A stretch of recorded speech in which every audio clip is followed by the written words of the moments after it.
Your brand new iPhone deserves the best protection, and the iLune 3-pack screen protector plus 3-pack camera lens protector has you covered. Don't take risks with your iPhone. Click the link in the video description to shop now on Amazon. Drama and dish, the art of adapting literary worlds on screen. The world of television has become a hub for literary adaptations, with shows like The Handmaid's Tale and Bridgerton captivating audiences worldwide.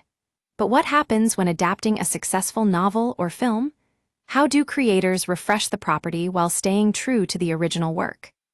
Let's take a look at two recent examples: Hulu's The Handmaid's Tale and Peacock's The Day of the Jackal. Both shows are notable for their unique approach to adaptation, with producers Eric Tuchman, Bruce Miller, and others sharing insights into their creative process. In the case of The Handmaid's Tale, executive producer Eric Tuchman reveals that they didn't exhaust all the plot from Margaret Atwood's 1985 source novel by the end of its first season.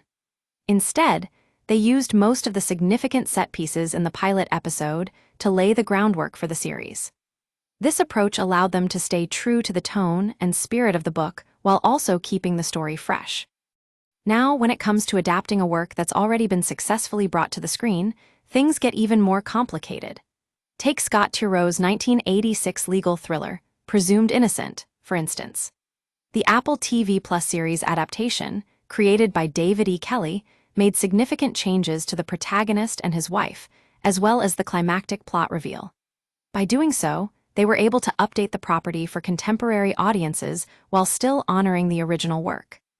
But what about when it comes to completely reimagining a classic like Frederick Forsyth's The Day of the Jackal? That's exactly what Peacock did with their new series, created by Ronan Bennett. By jettisoning the novel's 1960s setting and target, they were able to make the story more relevant to modern audiences. One notable example is the targeted billionaire, Dag Charles, who isn't purely black and white. According to executive producer Nigel Marchant, he has a kind of God complex that makes him both likable and terrifying. The series also contains nods to the film version, including an almost shot-for-shot recreation of the Jackal's watermelon target practice session. As we can see from these examples, adapting literary worlds on screen is a delicate balancing act. It requires a deep understanding of the original work while also being willing to take creative risks and make significant changes. As producers Eric Tuchman and Yalin Chang reveal, it often starts with small details like language or setting that can open up new possibilities for the story. Ultimately, it's this nuanced approach to adaptation that makes The Handmaid's Tale and The Day of the Jackal stand out as two remarkable examples of how literature can be brought to life on screen.